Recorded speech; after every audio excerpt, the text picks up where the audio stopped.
नमस्कार, आप देख रहे हैं टीवी 27 न्यूज। मैं हूं आपके साथ आलोक द्विवेदी।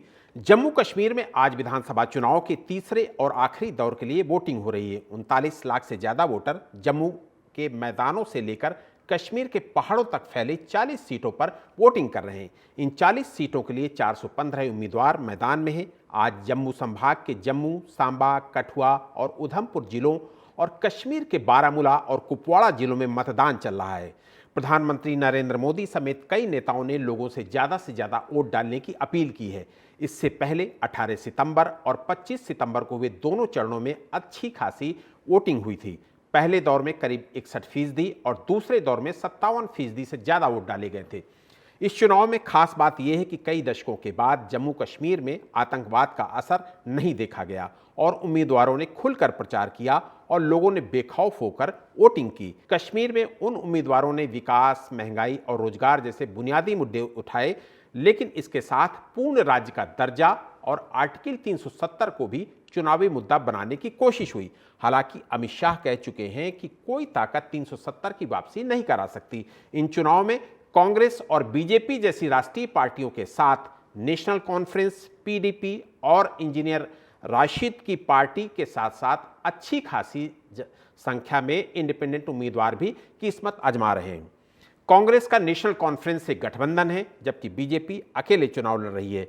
तो आज पूरे दिन हमारा इस चुनाव में नजर रहेगी। हमारे साथ खास पैनल भी रहेगा, जिससे हम लगातार पूरे दिन चर्चा करते रहेंगे कि जम्मू कश्मीर में चुनाव में क्या चल रहा है, वहाँ की सियासत क्या कह रही है। आज चूंकि तीसरा चरण है, तीसरे चरण में लोग अपने मताधिकार का किस तरीके से प्रयोग कर रहे हैं। आज भी हम लोगों को वही स्थिति देखने को मिल रही है जो पहले चरण में और दूसरे चरण में देखने को मिली। लोग अपने घरों से निकल रहे हैं, मताधिकार का ज़्यादा से ज़्यादा प्रयोग कर रहे हैं और लोगों में जमहूरियत बहाली को लेकर उत्सुकता देखने को मिल रही है।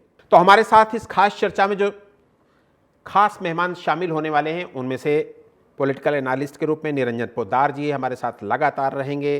पॉलिटिकल एनालिस्ट तनु दीक्षित जी हमारे साथ लगातार रहेंगे। वरिष्ठ पत्रकार सुनील कौशिक जी हमारे साथ लगातार बने रहेंगे और वरिष्ठ पत्रकार पीयूष पंत जी हमारे साथ लगातार इस चर्चा में बने रहेंगे, जिनसे कि हम जम्मू कश्मीर की सियासत के बारे में बातचीत अपनी आगे बढ़ाएंगे।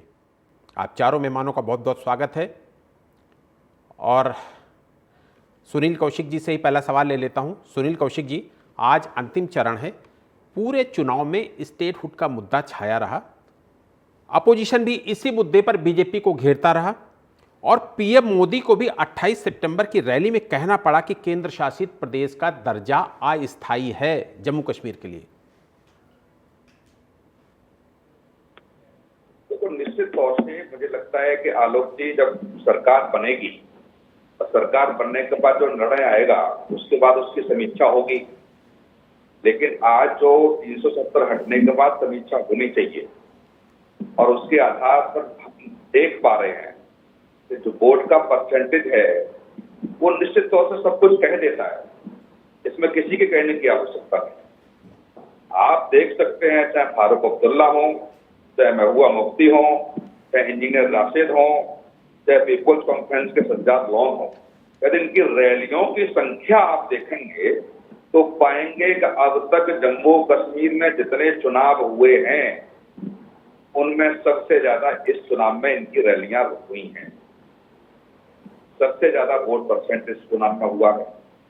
बहुत सारे ऐसे व्यक्ति जो मीडिया के सामने आए हैं जिन्होंने पहली बार वोट डाला है। आप देखिए, कभी उनको वोट डालने नहीं दिया गया। कुछ ऐसे लोग हैं जिनको 20-20 साल से वोट नहीं डालने दिया गया।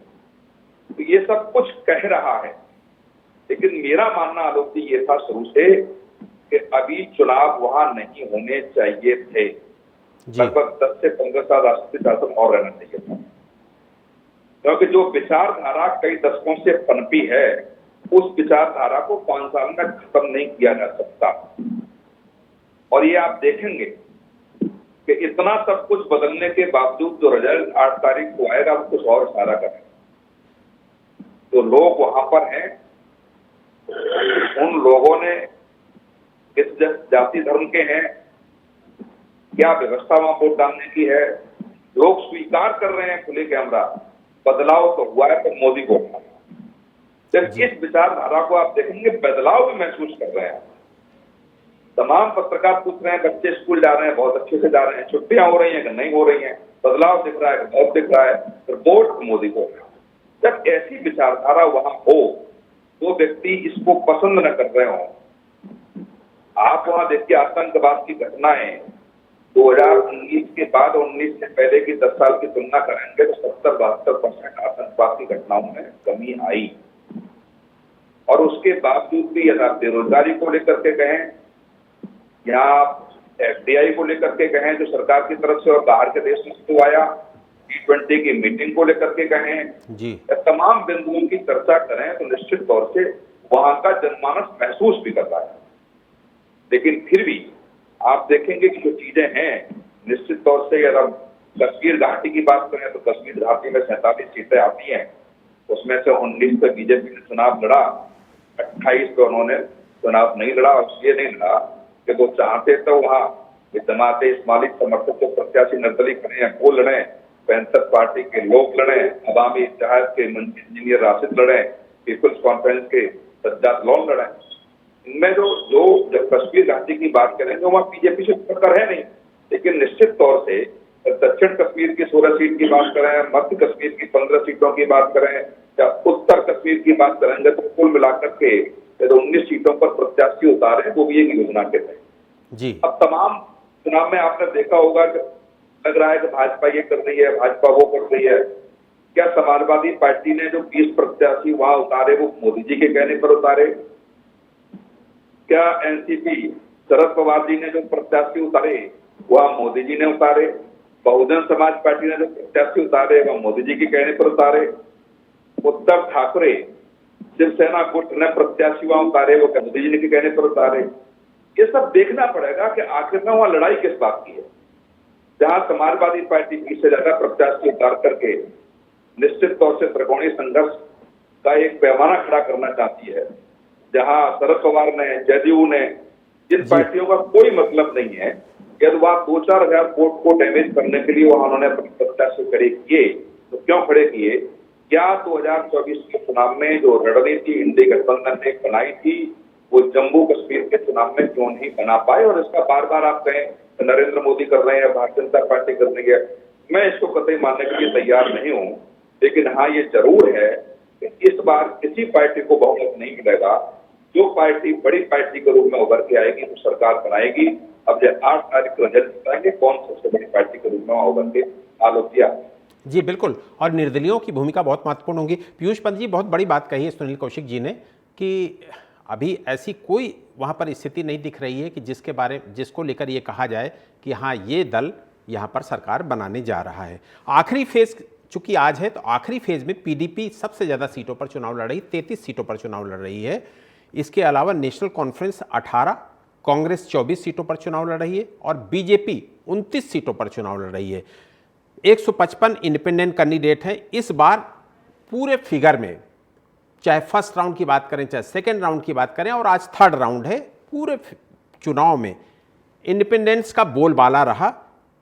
पंत जी, इसकी क्या वजह मानी जाए कि पॉलिटिकल पार्टियों से ज़्यादा इंडिपेंडेंट वहां पर अच्छा चुनाव लड़ रहे हैं? देखिए आलोक जी, दरअसल जो राष्ट्रीय पार्टियां हैं, चाहे वो भारतीय जनता पार्टी हो, चाहे जो कांग्रेस हो, इनकी जो वहां पे पूरी की पूरी पिछली जो है वो परफॉर्मेंस रही है सरकार के रूप में, वो बहुत सेटिस्फैक्टरी नहीं रही है। और वहां के लोगों, क्योंकि देखिए इन दलों ने जो है वो सियासत ज्यादा करी है और जो है कि जो शासन होता है वो कम किया है। वहां के लोगों की जो समस्याएं हैं आज भी वैसी ही बरकरार हैं जो पहले थी।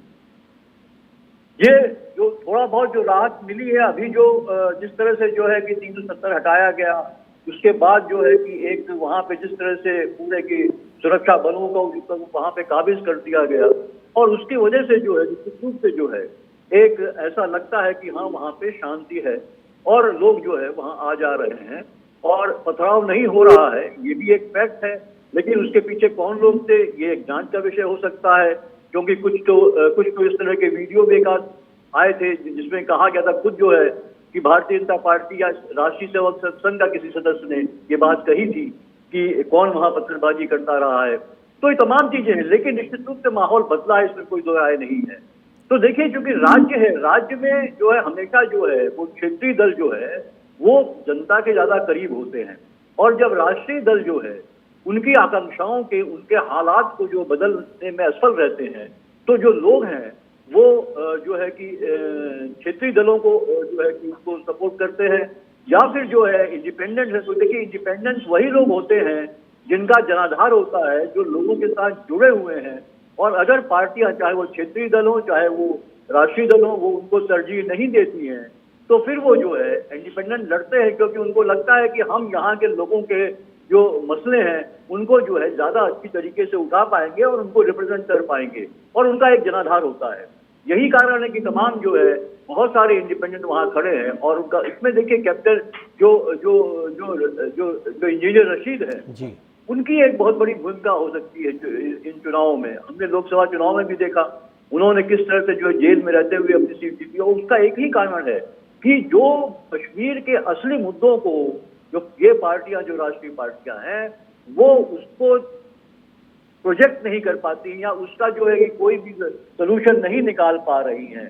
तो जो वहाँ के लोग हैं उनके जो असली जो मुद्दे हैं, उनकी जो एक जो उनकी तह तक जो जाते हैं लोग, वो जो है उनको उनका वोट उनको मिलता है। और यही हम देख रहे हैं, इंजीनियर रशीद इसीलिए तमाम उन पे आरोप भी लगे हैं, और जिस तरह से जो है उनको जेल में डाला गया आतंकवादी गतिविधियों के लिए सपोर्ट करने के लिए, लेकिन उसके बावजूद जनता ने उनका समर्थन दिया। जी बिल्कुल, समर्थन किया और 2 लाख से ज्यादा मतों से जिताया लोकसभा। लोगों के मसलों को उठा रहे थे, उनके बीच के थे, कहीं न कहीं लग रहा था कि उनके साथ ज्यादती हुई है जो वहां का शासन है उसके द्वारा। तो ये तमाम फैक्टर्स होते हैं, इसीलिए उनकी भूमिका एक अहम हमको इस चुनाव में दिखाई दे रही है। और ये लोग इंडिपेंडेंट ले लें, इंजीनियर रशीद ले लें, वो जो है ये पार्टियों का जो है गणित बिगाड़ सकती है। और ये बात सही है कि ऐसा स्थिति लग नहीं रही कि कोई भी पार्टी जो है अपने दम पे वहां पे सरकार बनाने की स्थिति में पहुंचेगी, लेकिन एक अलायंस वहां पे उभर सकता है। और मुझे लगता है कि जो इंजीनियर रशीद है वो एक बहुत बड़ा, आप किंग मेकर कह सकते हैं, या आप कह सकते हैं कि एक बहुत बड़ा फैक्टर हो सकता है कि कौन सरकार बनेगी, कौन सरकार नहीं बनेगी इसकी तरफ। जी, ये बहुत बड़ी बात है। निरंजन जी, पीयूष जी की बात को आपने सुना होगा अच्छी तरीके से। हम लोग चर्चा कर रहे हैं इंडिपेंडेंट्स वहाँ पर जो बेहतर कर रहे हैं, कहीं पीछे से उन इंडिपेंडेंट्स के पीछे कहीं कोई दूसरी अलगाववादी ताकतें तो नहीं है। अभी हम लोगों ने इंजीनियर रशीद की बात की, उमर अब्दुल्ला जैसे पॉलिटिशियन को जो वहाँ पर मुख्यमंत्री रहे और जिनके पिता मुख्यमंत्री रहे, जिनके बाबा मुख्यमंत्री रहे, उनको 2 लाख से ज़्यादा मतों से लोकसभा चुनाव में उस व्यक्ति ने हरा दिया। तो ये इंडिपेंडेंट चिंता का विषय तो नहीं है पोद्दार जी? देखिए आलोक जी, मैं 2 बिंदुओं पे बात करूंगा। पहला बिंदु, जिस तरीके से अभी कौशिक जी ने बताया और सुरेश जी ने बताया, दोनों की बातें मैं सुन रहा था। इसके अंदर आपको ये चीज समझनी पड़ेगी कि कश्मीर का अतीत क्या रहा है, और उसके बाद में अतीत जब आप पहचानेंगे, उसके बाद में आप वर्तमान का सही से मूल्यांकन कर पाएंगे। वास्तविकता ये है कि कश्मीर के अंदर एक अलगाववाद की भावना उत्पन्न करके वहां के लोगों के अंदर एक धार्मिक आधार पे अलगाववाद की भावना जो है वो उत्पन्न करी गई। और ये आज की बात नहीं है, ये मेरे हिसाब से जब देश की आजादी और बंटवारे के बाद से कहीं ना कहीं वहां पे एक धारा ऐसी चल रही थी, और उसके बाद में उसी को पल्लवित और पोषित करते रहे। वहां के राजनेता तो इसके अंदर थे ही थे, लेकिन जो अपने आप को राष्ट्रीय पार्टियां कहा करते थे या जो केंद्र में सरकार चलाते थे, कहीं ना कहीं परोक्ष रूप से या प्रत्यक्ष रूप से वो भी उनको सपोर्ट करते थे, उनको समर्थन करते थे। ये बात मैं क्यों कह रहा हूँ आलोक जी, क्योंकि आपने देखा होगा कि 2014 से पहले जिस तरीके से हुर्रियत कॉन्फ्रेंस हुआ करती थी, हुर्रियत कॉन्फ्रेंस के भी 2 गुट हुआ करते थे, नरम गुट और गर्म गुट, वो दोनों आप देखते थे। और उसके बाद में दोनों ही गुट दिल्ली आते थे, आकर के सरकारों से मिलते थे, सरकारें रेड कारपेट बिछाती थी। और जहां से पूरा देश चलता है, जहां से संसद चलती है, जहां राष्ट्रपति भवन है, जहां प्रधानमंत्री बैठते हैं, नॉर्थ ब्लॉक है, जहां से सरकार चलती है पूरे देश की, उसके 2-3 किलोमीटर यानी जो रुकिंग जोन के अंदर बैठ करके वो हुर्रियत कॉन्फ्रेंस के लोग यहाँ पे आकर के प्रेस कॉन्फ्रेंस करते थे और भारत की सरकार को धमकाते थे। ये महत्वपूर्ण बात आप समझिए, पूरे देश को धक्का के देते थे और सरकारें उनकी सिक्योरिटी के ऊपर, उनके रहन सहन के ऊपर, उनकी व्यवस्थाओं के ऊपर 500-500 करोड़ रुपया सालाना उन लोगों के ऊपर खर्च करती थी। और उसी का यह परिणाम था कि कहीं जब भी वहां पे चुनाव हुए, कभी भी 20%, 25% से 30% से ऊपर वहां वोटिंग परसेंटेज नहीं गिरा, क्योंकि उस समय एक ऐसा नैरेटिव था कि अगर जनता ने वहां मतदान में भाग लिया तो कहीं ना कहीं भारत के साथ, भारत के लोकतांत्रिक प्रक्रिया में उसकी स्वीकारोक्ति हो जाएगी। लेकिन जब 2019 के अंदर वहां कश्मीर के अंदर एक बहुत बड़ा परिवर्तन आया और एक सख्ती के साथ, यानी कि वर्तमान सरकार ने कठोरता के साथ निर्णय लिया और 370 और 35A को रिपील किया वहां पे, यानी कि वहां से हटाया। और उसके बाद में जब कश्मीरियों को ये बात समझ में आ गई कि अब उनकी वो जो दादागिरी जो चला करती थी, जो नरम रूप जो भारत सरकारों का रहा करता था, जो लाइटनिंग वाली सरकारें थी, वो लाइटनिंग वाली सरकारें नहीं है। अब ये सरकार करो या मरो की स्थिति के अंदर है। तो उसके बाद में आपने देखा होगा कि जैसे 2024 के लोकसभा चुनाव के अंदर भी 68 जो लोगों ने भाग लिया, आज भी वहां पे दो चीजें हैं लोग भी, आपको मैं एक चीज बता रहा हूँ। एक चीज वहां पे लोगों को वहां का हुआ विकास, वहां पे हुए लोगों का काम, वो लोगों को एक अलग दिख रहा है। लेकिन जो वहां पे जो धार्मिक भावना है, यानी कि इस्लाम और वो पाकिस्तान और वो जो उनके वो जो मजहबी जो उनकी सोच है, जो अभी तक बना दी गई, वो एक अलग दिशा में उनको लेके जाती है। तो अब उनको ये चीज दिखाई दे गई कि भाई अब वो भारतीय जनता पार्टी को इसलिए नहीं साथ दे सकते क्योंकि उनको ये लगता है कि ये तो हमारे मजहब को कहीं ना कहीं नष्ट भ्रष्ट कर देंगे, यानी कि उनके अंदर वो एक जिसको तथाकथित सेकुलरिज्म, और मैं उसको कहता हूं कि वास्तव में वो एक मजहबी और कट्टर सोच वाली बात। और दूसरे तरफ हमको ये भी दिखाई दे रहा है कि पिछले 5 वर्षों के अंदर, अभी पुष्पेश जी कर दे वहां पे सेना का काफी डिप्लॉयमेंट है, इस वजह से वहां पे काम किए। भाई मुझे एक बात बताइए, मेरा आज तक ये चीज समझ में नहीं आई कि अगर कहीं ट्रैफिक पुलिस का अगर हम डिप्लॉयमेंट करके और ट्रैफिक के नियमों को सही उनका अगर पालना करवाएं तो उसके अंदर आपत्ति किसको होनी चाहिए? यानी कि वहां सेना ऐसा तो है नहीं कि किसी निर्दोष को मार रही है। तो कहने का तात्पर्य ये है कि अब जो इंडिपेंडेंट की आप बात पूछ रहे थे, इसके अंदर ये मैं बताऊं आपको, जिस तरीके से कहा जाता है कि वहां पे 2-3 परिवारों ने जम्मू कश्मीर के ऊपर एक तरह का लोगों के माइंड को भी हाईजैक कर रखा था और राज्य को भी हाईजैक कर रखा था।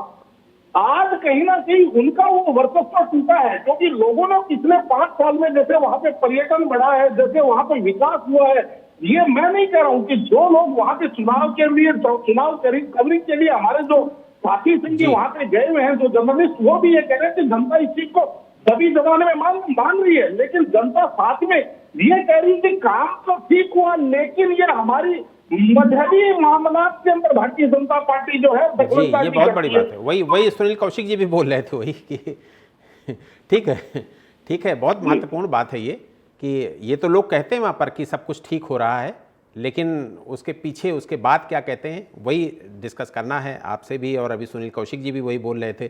तनुज भाई, आप जम्मू कश्मीर को बहुत अच्छे से समझते हैं, आप इस चुनाव में आपकी नज़र भी है। बार बार ये कहा जा रहा है बीजेपी की तरफ से कि धारा 370 हटने के बाद घाटी में सब कुछ सामान्य हो चला है, जनजीवन पटरी में आ गया है, चरमपंथी घटनाओं में कमी आ गई है और लोग मुख्य धारा में लौटने लगे हैं। आपको हकीकत में क्या दिखता है, जमीन में क्या दिखता है? देखिए, धारा 370 हटने से कागजों पर और वहां के जो सरकारी माहौल है उस पर फर्क पड़ा है। जनता के ऊपर फर्क पड़ने में समय लगेगा। अभी जनता अपने पिछले चुनाव को भूली नहीं है। जो भी 2014 के बाद से 10 साल से आज इलेक्शंस नहीं हुए हैं, जो बच्चे थे वो अब वयस्क हो गए हैं, प्रौढ़ लोग बुजुर्ग हो गए हैं। 10 साल, एक दशक बहुत बड़ा समय होता है। ऐसे में लोग चुनाव की महत्वता और उसकी इम्पोर्टेंस तक को भूलने लगे थे। ऐसे में आज 10 साल बाद जम्मू कश्मीर के चुनाव 3 फेज में जो हो रहे हैं, जिसमें 18 सितंबर को जब पहला फेज था उसमें 24 सीटें, 25 सितंबर को जब चुनाव हुआ उसमें 26 सीटें, और आज सबसे ज्यादा सीटों के ऊपर मतगणना मतदान आज हो रहा है। आज 40 सीटों के ऊपर, जिसमें से 24 जो है जम्मू डिवीजन की सीटें हैं और 16 सीटें कश्मीर घाटी की है। तो ऐसे में जो चुनाव का हम वोटिंग परसेंटाइल देख रहे थे पिछले 2 फेज के अंदर, मुझे लगता है कि आज उसमें कुछ सुधार आएगा, लोग और बढ़ चढ़ करके हिस्सा लेंगे। और साथ ही साथ देखिए, अब स्थितियां कुछ बहुत ज्यादा दूर नहीं है, 8 अक्टूबर को मतगणना भी पूरी हो जाएगी। इस चुनाव के अंदर सोपोर सीट से हम अगर बात करें तो अफजल गुरु के भाई एजाज गुरु, और वहीं हम लंगेट सीट जो कि नॉर्थ कश्मीर का हिस्सा है उसकी हम बात करें तो लंगेट से इंजीनियर राशिद के भाई अहमद खुर्शीद भी अपना इस बार किस्मत आजमा रहे हैं, जो कि निर्दलीय चुनाव लड़ रहे हैं। साथ ही साथ हम बात करें तो बारामुल्ला से पूर्व उप मुख्यमंत्री मुजफ्फर, बारामुल्ला सीट से पूर्व उप मुख्यमंत्री मुजफ्फर बैग भी जो है अपनी किस्मत आजमा रहे हैं। साथ ही साथ चुनाव में पूर्व राज्यसभा सांसद भी और पीडीपी के प्रदेश अध्यक्ष भी, ऐसे कई सारे दिग्गज लोग जो है अपनी अपनी किस्मत आजमा रहे हैं। वहीं देखना ये होगा, क्योंकि देखिए सरकार पीडीपी के अलावा भी 10 सालों के अंदर कश्मीर में बहुत सी ऐसी पार्टियां हैं जो उभर के आई हैं, जिसमें अगर हम बात करें तो अपनी पार्टी का एक अहमियत बनी है। हम बात करें तो पीपल डेमोक्रेटिक पार्टी की एक अपनी अहमियत बनी है। वहीं हम बात करें तो ये एआईपी जो इन्होंने बनाई है, इनकी भी तो देखिए क्षेत्रीय स्तर पर जो अलग अलग दल हैं वो भी जम्मू कश्मीर में पनपे हैं, क्योंकि उन्हें एक मौका मिला है, क्योंकि सत्ता नहीं थी, चुनाव नहीं थे, वहां उस तरीके का कोई माहौल नहीं था। तो उस दौरान ऐसी कई सारी पार्टियों ने अपना वर्चस्व बनाने के लिए पूर्ण प्रयास किया है जम्मू कश्मीर में, और जिससे यहाँ के जो रहवासी हैं जम्मू कश्मीर के, इनको बहुत फर्क पड़ता है। ऐसे में सिर्फ बात धारा 370 तक सीमित नहीं रहती है, ऐसे में बात आती है कि लोगों के ऊपर एक दशक का, क्योंकि एक दशक जो चुनावहीन थे, एक दशक जिसमें कोई तरीके का उनके ऊपर वो नहीं था, वो एक तरीके से राष्ट्रपति शासन के अंतर्गत अपना जीवन यापन कर रहे थे। लोकल लीडर का वर्चस्व नहीं था, लोकल पार्टियां नहीं थी, लोकल नेता नहीं थे। ऐसे में बहुत से नए नेता, नई पार्टियां, नए लोग और साथ ही साथ क्षेत्रीय लोगों की मानसिकता, उसमें भी बहुत फर्क पड़ेगा। आलोक जी बिल्कुल बिल्कुल। जम्मू कश्मीर में आज अंतिम और तीसरे चरण का मतदान हो रहा है। इस संबंध में हमारे साथ एक खास पैनल है जिस पर हम लोग जम्मू कश्मीर के चुनाव को लेकर लगातार आकलन कर रहे हैं। वहाँ की मुद्दे, वहाँ की सियासत को लेकर लगातार हम लोग चर्चा कर रहे हैं। और अब हमारे साथ चूँकि सुनील कौशिक जी भी लगातार बने हुए इस चर्चा में, सुनील कौशिक जी से भी एक सवाल ले लेता हूँ। सुनील कौशिक जी, 10 साल बाद जमहूरियत बहाल हो रही है। लोकसभा चुनाव में हम लोगों ने देखा कि किस तरीके से लोगों ने बढ़ चढ़कर हिस्सा लिया, वही स्थिति विधानसभा चुनाव में भी देखने को मिल रही है। और आज चूंकि तीसरा चरण है, हम लोगों ने पहला चरण, दूसरा चरण भी देखा। जैसा कि पोद्दार जी कह रहे थे कि पहले जब वहाँ पर चुनाव होते थे तो 30%, 25% लोग निकलते थे अपने घरों से और मताधिकार का प्रयोग करते थे, लेकिन अब लगभग 60% लोग अपने मताधिकार का प्रयोग कर रहे हैं। तो मैं ये जानना चाहूंगा कि लोगों के अंदर जो वोटिंग राइट्स का जुनून आया, इधर लोकसभा में भी हम लोगों ने देखा और तीनों चरणों में लगातार हम लोग विधानसभा में भी देख रहे हैं, उसके पीछे वजह क्या है? देखो आलोक जी, मैं गया हूं, मैंने 2 चुनाव वहां देखे हैं जाकर के विधानसभा के। निश्चित तौर से आप वोट डालने के लिए लोग निकलते भी नहीं थे और निकलने भी नहीं देते थे। इस तरीके से उनकी घेराबंदी की जाती थी। जो उनके समर्थक हैं, समर्थक के अलावा लगता है कि हमारा एंटी वोट जाएगा, और वह गढ़ बने हुए थे, गढ़। तो ये नेशनल कॉन्फ्रेंस का गढ़ है, ये पीडीपी का गढ़ है, ये पैंथर पार्टी का गढ़ है। इस तरीके की वहां व्यवस्थाएं वहां पर थी। जब लगा कि हम सुरक्षित हैं, आराम से बूथ तक हम जा पा रहे हैं, निश्चित तौर से वो वोट डाल रहे हैं। बहुत सारे ऐसे वोट है, मैंने पहले भी कहा, जो पहली बार वोट डाल रहे हैं, पहली बार, जिनकी उम्र 50 साल है, 50 साल से ऊपर है, और वो पहली बार वोट डाल रहा है। तो आप समझ सकते हैं कि उनको वोट डालने से किस तरीके से रोका गया होगा। और वो हमने इधर भी देखा है, यूपी में भी देखा है, इटावा के साइड में आप देखेंगे बैलेट पेपर से होता था, तो किस तरीके से वोट कैप्चरिंग होती थी। और जम्मू कश्मीर की तुलना करें तो कुछ अलग ही व्यवस्था होगी वहां पे। तो ये निश्चित तौर से जो दबंग लोग थे, जो आतंकवादी समर्थक लोग थे, तो चुनाव से पहले ऐसी घटनाओं को अंजाम देते थे जिससे लोगों के बीच दहशत फैल जाती थी, वो लोग वोट डालने नहीं निकलते थे। और 20% के आसपास वोटिंग रही है, 18%, 20%, कहीं तो 14% वोटिंग होती थी। तो ऐसी स्थिति में इतनी बड़ी संख्या में जा रहा है कि तमाम बूथों पे आप देख रहे हैं 80% से ऊपर की पोलिंग हुई है। तो निश्चित तौर से ये लोकतंत्र की तरफ लोग लौट रहे हैं और उस पर भरोसा कर रहे हैं। अब राजनीतिक दल अपनी रणनीति के तहत रणनीतियां बनाते भी हैं। किस तरीके से विपक्ष हारेगा, हम लोग सत्ता में वापस आएंगे, तो भाजपा ने भी बनाई है और कांग्रेस ने भी बनाई है एनसीपी के साथ बन करके गठबंधन करके। तो आप देखेंगे कश्मीर घाटी में 47 सीट, अब 47 सीट पे भाजपा 19 सीटों पर लड़ रही है, 28 सीटें उन्होंने छोड़ दी। अब 19 सीटों की हम बात करें तो देखेंगे कि जमाते इस्लामी ने वहां निर्दलीय प्रत्याशियों का समर्थन किया है। वो किनका वोट पर काटेंगे, किनका वोट काटेंगे। समाजवादी पार्टी ने 7 सीटों पर चुनाव लड़ी है, वो किनका वोट काटेंगे रखकर के वहां पर। पैंथर्स पार्टी ने पूरी की पूरी सीटों पर चुनाव प्रत्याशी उतारे हैं, किसका चुनाव किसका करेंगे। तो जो रणनीतिक तरीके से मैं ये कहूं तो भारतीय जनता पार्टी अन्य राजनीतिक दलों से बहुत आगे है, लेकिन वो वोटों में कितना तब्दील होगा, उनकी रणनीति कितनी कामयाब होगी, ये 8 तारीख को रिजल्ट आएंगे तब बताएंगे। अब जम्मू रीजन की सारी सीटों पर भारतीय जनता पार्टी ने चुनाव जिताया, सीटों पर प्रत्याशी उतारे हैं। जहां से पूरे 90 सीटों की हम बात करें तो 47 सीटों पर इंजीनियर राजद ने अपने प्रत्याशी उतारे। तो वो जो प्रत्याशी उतर रहे हैं उनके खिलाफ जा रहे हैं।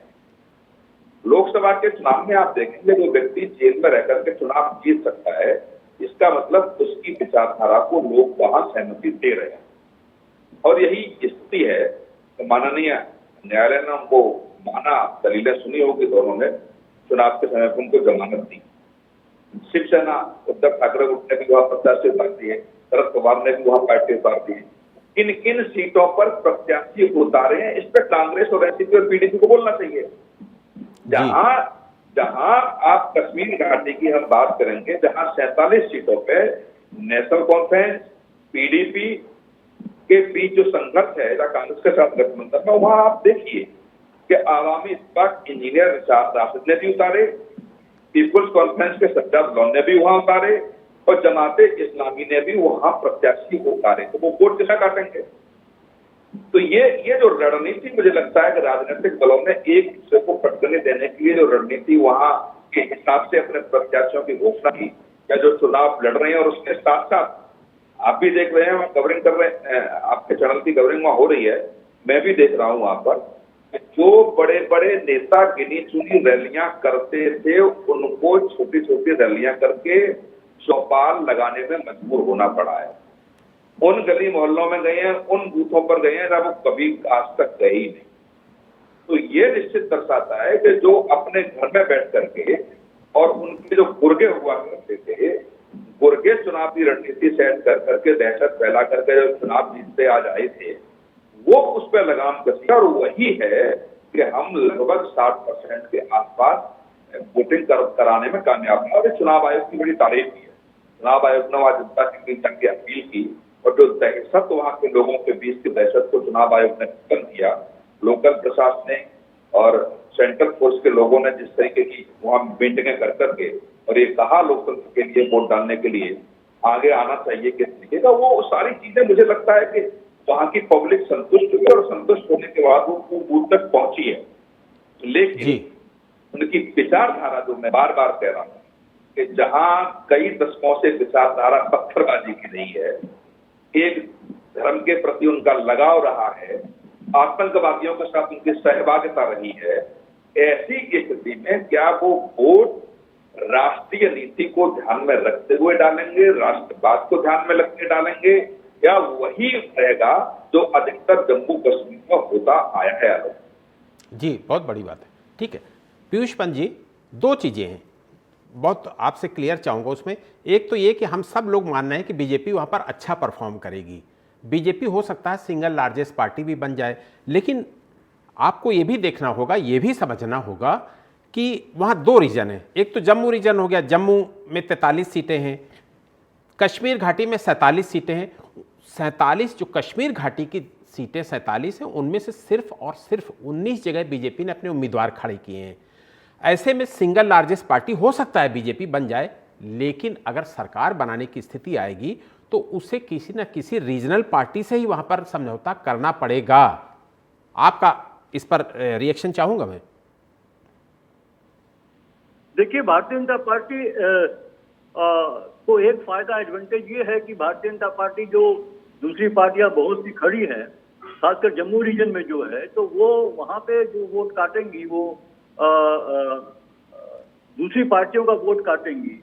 और भारतीय जनता पार्टी का चूंकि एक अच्छा खासा प्रभाव रहा है जम्मू रीजन में, और वहां से ही वो आती रही है। और रैली में जो है, घाटी में हमने देखा, लोकसभा चुनाव में भी वो कहीं ना कहीं उसने कोई कैंडिडेट नहीं उतारा, और जो है कि वो उसकी अभी वहां पे पैठ उतनी बन नहीं पाई है।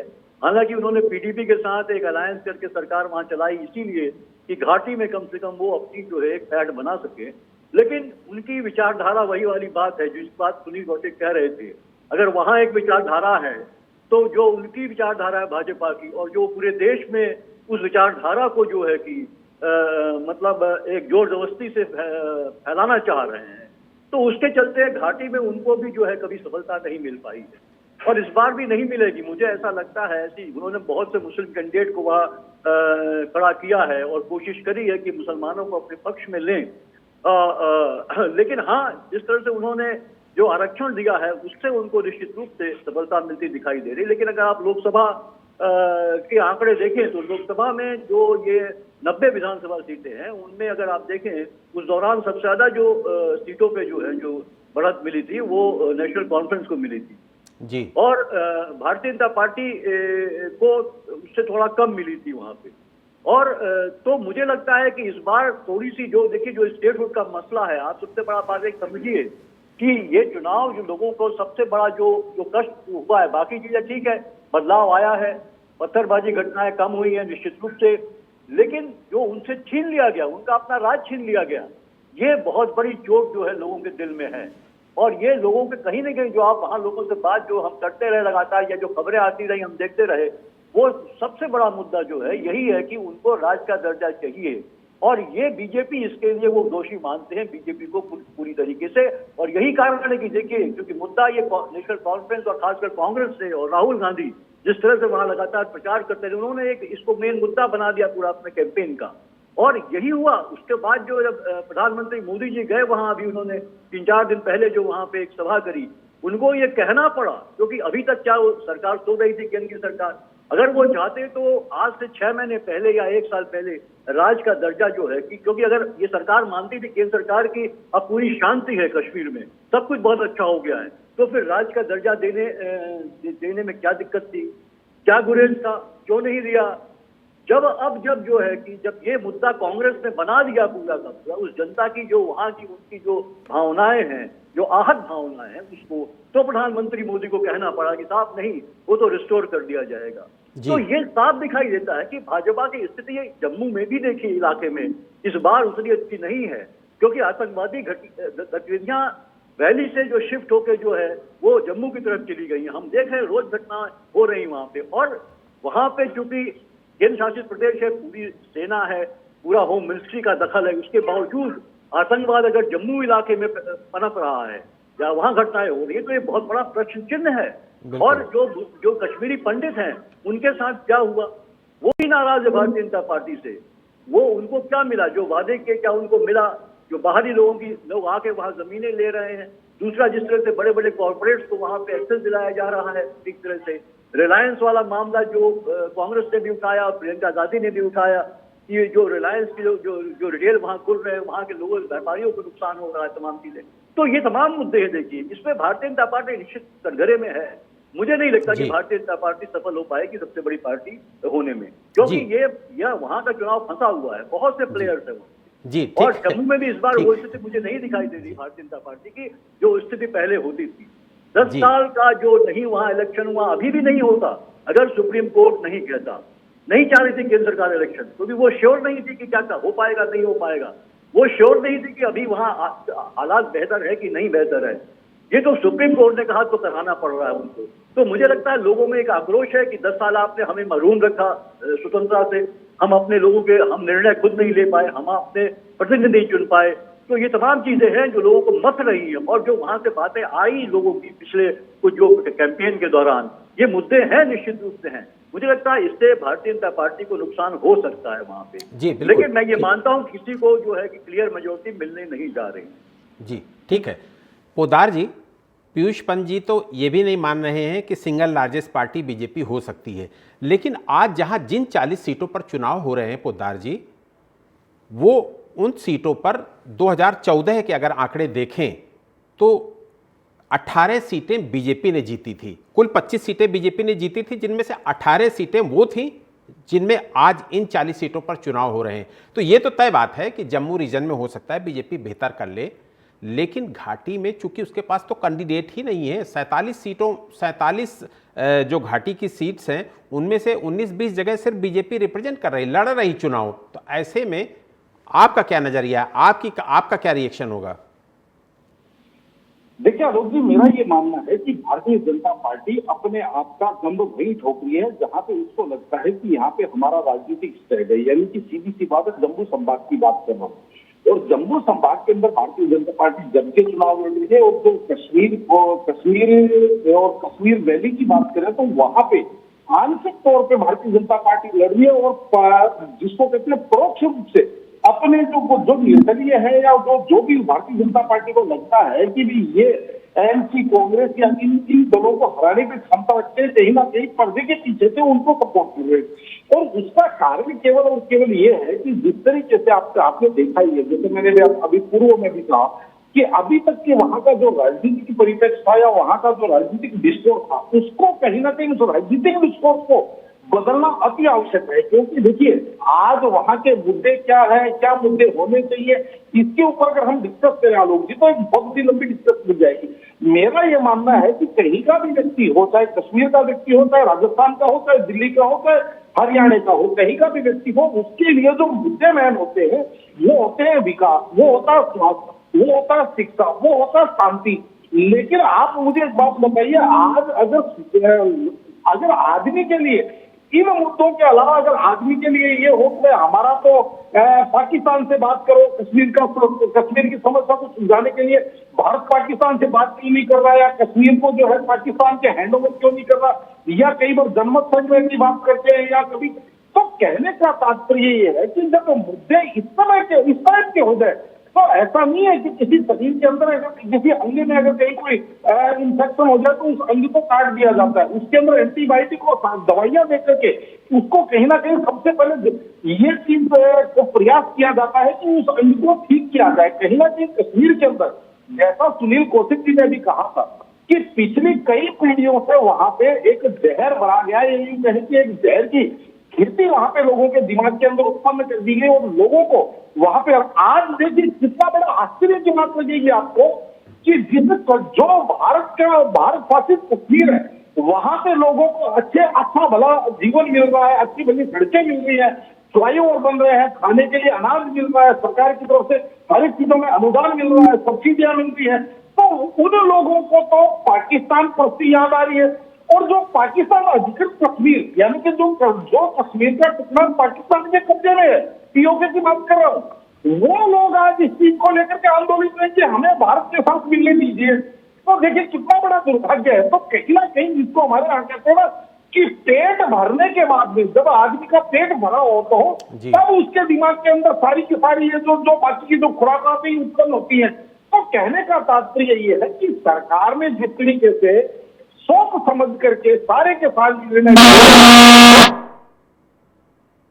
मैं इस चीज को स्पष्ट शब्दों में कह रहा हूं कि अगर मान लीजिए 5 वर्ष, एक चीज और बताऊं आपको, जो सरकार के आलोचक हैं या जो सरकार को जिनको सरकार के मामले में बुराई दिखती है, वो तो जिस समय सरकार ने ये सर्जरी करी थी धारा 370 और ठीक। 35 वाली, जी। उसके लगातार 6 महीने तक, 1 साल तक वो ये कहते रहे वहां तो इमरजेंसी का माहौल है, लोगों को कैद कर रखा है, लोगों को नजरबंदी कर रखी है, इंटरनेट बंद कर रखा है, फलाना कर रखा है।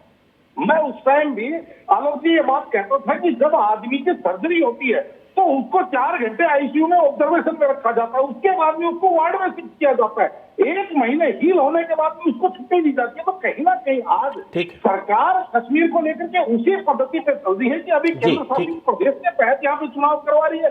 उसके बाद में जब सरकार को लगेगा कि यहाँ की जो लोकल पॉलिटिक्स है वो इसकी भी सशक्त हो गई है कि वो कश्मीर की बात भारत के साथ करेंगे, वो कश्मीर की बात पाकिस्तान के साथ नहीं करेंगे, तो वहां पे स्टेटहुड का दर्जा भी दे दिया जाएगा। लेकिन वास्तविकता ये कि भाई हमें केवल और केवल किसी चीज के अंदर निकाल करके सरकार का कुर्ता खींचना है, तो देखिए उसकी तो कोई उपाय नहीं है। मेरा तो यही मानना है लोग जी। ठीक है, ठीक है, ठीक है पोदार जी।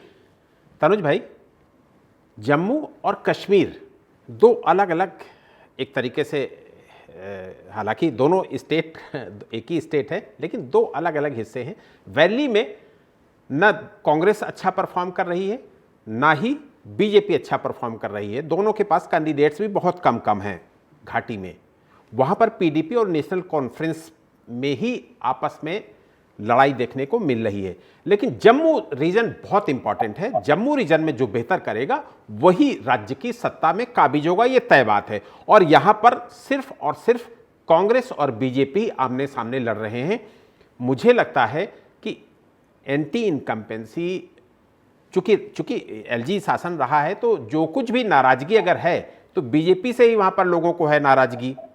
ऐसे में आप क्या देखते हैं, चूंकि आपको ग्राउंड लेवल पता है वहां पर, कि आप क्या देखते हैं कि जम्मू रीजन में कांग्रेस कुछ चुनौती दे पा रही है बीजेपी को क्या? देखिए इस सवाल को हम इस तरीके से समझे कि क्या 10 साल की जो परिस्थितियां रही है, क्या धारा 370 हटने के बाद जो स्थितियां हैं जम्मू और कश्मीर की, वो कितनी सजग हुई है।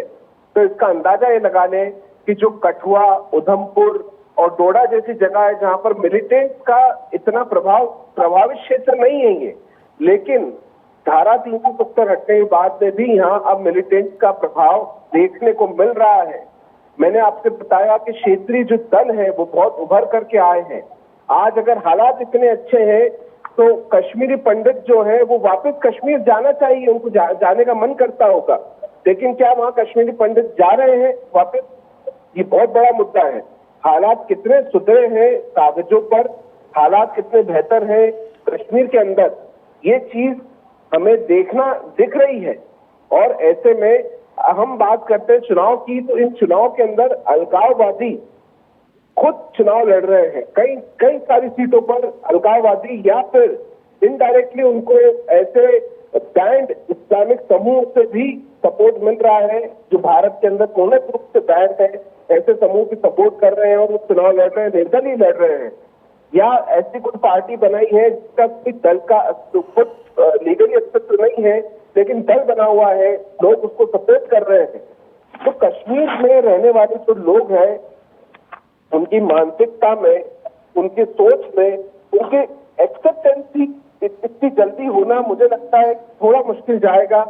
पूर्ण रूप से बीजेपी की सरकार कश्मीर के अंदर बनना मुश्किल नजर आ रही है और निश्चित रूप से मिली जुली सरकार बनेगी। लेकिन बात यहाँ आती है कि क्या पीडीपी में इतना बेहतर परफॉर्म कर पाएगी, क्योंकि लोगों की नाराजगी अगर बीजेपी के साथ में है तो लोगों की नाराजगी पीडीपी के साथ में भी है। तो अगर वो नाराजगी है तो इसका फायदा कौन सा दल ले जाएगा? और हम ये बात बहुत अच्छे से जानते हैं कि अगर कोई और दल को फायदा मिलता है तो क्या बीजेपी उसके साथ में गठबंधन होगी, जो कि मुझे एक असंभव प्रयास लगते हैं।